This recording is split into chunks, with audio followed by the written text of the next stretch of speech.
The battlefield was littered with corpses, remnants of an entire regime that had fallen at the hands of Battle Beast. The once mighty soldiers lay in heaps, their armor torn, their weapons shattered. At the center of the carnage stood their leader, trembling, his confidence shattered as he witnessed the massacre of his forces. Desperation flickered in his eyes, and he attempted to surrender, hoping for mercy. But Battle Beast had none to offer. With a single, devastating swing of his mace, he crushed the alien skull, splitting it in two. Blood and brain matter splattered across the battlefield as the last of the ruler's breath escaped in a gurgled sigh. Two remaining guards, witnessing their leader's brutal execution, hesitated for only a moment before tightening their grip on their weapons. Battle Beast turned to them, his white mane stained red, his expression a mix of amusement and bloodthirsty anticipation. He taunted them, eager to see if they would cower or fight. The two soldiers chose the latter, charging at him with everything they had. Battle Beast's grin widened. What followed was nothing short of a slaughter. The guards never stood a chance. Their every strike was dodged with ease. Their every attempt to wound him met only with crushing counterattacks. In a matter of seconds, their bodies lay in ruin at his feet. The watching alien crowd erupted in wild cheers. Nearby, Space Racer watched impassively before approaching the towering warrior. "You ready to leave?" he asked. Battle Beast, still drenched in blood, nodded but requested a moment to clean himself. Just as he was about to depart, a female alien approached him, her eyes filled with admiration and longing. She pleaded to accompany him, her voice trembling with desperation. To Space Racer's surprise, Battle Beast agreed without hesitation. A smirk tugged at the corner of his mouth as he turned and led his new companion aboard. Meanwhile, on the moon, Mark and Eve sat down for a quiet dinner with Nolan and Debbie. The atmosphere was warm, but tension lingered beneath the surface. As they exchanged greetings, Nolan casually brought up a lingering question. When would Mark tell Debbie about Eve's pregnancy? Before Mark could react, Eve accidentally blurted it out, instantly realizing her mistake. Debbie's eyes widened with excitement, her joy spilling out in an ecstatic reaction. Mark, however, wasn't as thrilled, especially when Debbie and Nolan quickly realized they weren't supposed to know yet. Their excitement turned into irritation upon learning that Mark had told Cecil before them. Deep beneath the Earth's surface, far below its bedrock, something more sinister was unfolding. Seismic stood before the Magmanites, his voice echoing as he called upon them.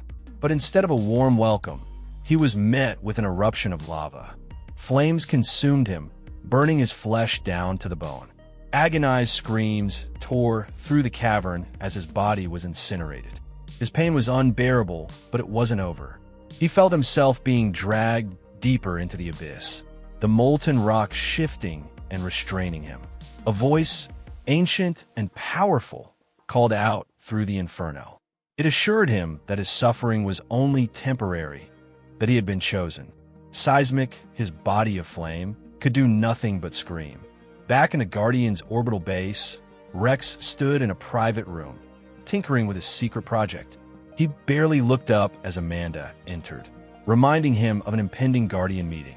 Elsewhere, Mark and Eve continued their evening with Nolan and Debbie. The topic of Nolan's past resurfaced, his nearly fatal battle with Mark, the destruction he had once wrought. Eve remained skeptical of his reformation, her eyes full of distrust. She made her feelings clear, and Nolan, understanding her resentment, didn't try to argue. The table grew quiet, tension thickening the air. Then, out of nowhere, Mark proposed an arm wrestling match against Nolan to test their strength. Eve and Debbie were immediately unimpressed, but neither of the men cared. Their hands locked, muscles tensed, and both pushed with everything they had. The battle was fierce, their arms unmoving, sweat forming on their brows. Then, as Mark strained against his father's strength, Anissa arrived, watching silently from a distance. With one final push, Nolan slammed Mark's hand down with such force that the table cracked beneath them. The impact was strong enough to break Mark's hand, making him wince in pain.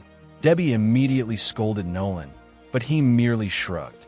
Far beneath the earth, Seismic, now restrained within the shifting bedrock, demanded answers. His charred skin clung to his scorched bones as he struggled in vain. The voice that had spoken before echoed again, telling him his suffering had a purpose. He had been chosen for something greater. The pain intensified, and once more, seismic screams filled the darkness. On Telescria, Battle Beast strode into Alan's office, his mate following closely behind. As he prepared for his meeting, she turned to him with a casual request: permission to devour 2 informant aliens. Battle Beast, however, denied her, much to her disappointment. His mood soured when he realized that Alan had called him here for something other than battle. But before he could lash out in frustration, Alan assured him he would be pleased with the task ahead. Alan explained the Viltrumites' unique lung capacity and how it allowed them to survive in a vast range of environments. With that knowledge, it became possible to track where they had originated from and predict which planets could sustain them. Battle Beast, still unimpressed, demanded to know why this information mattered. Alan's next words changed everything. He revealed that Thrag had been exiled, and then, with a knowing smile, he gave Battle Beast a task: track Thrag down and eliminate him. The moment the words left Alan's lips, Battle Beast's eyes burned with excitement. A wide, sadistic grin spread across his face. He had been waiting for this, another chance to fight Thrag. His blood boiled in anticipation. Without hesitation, he accepted the mission. And that's the story, folks. Please, leave your thoughts below, and don't forget to like and subscribe for more videos like this one. See you next time.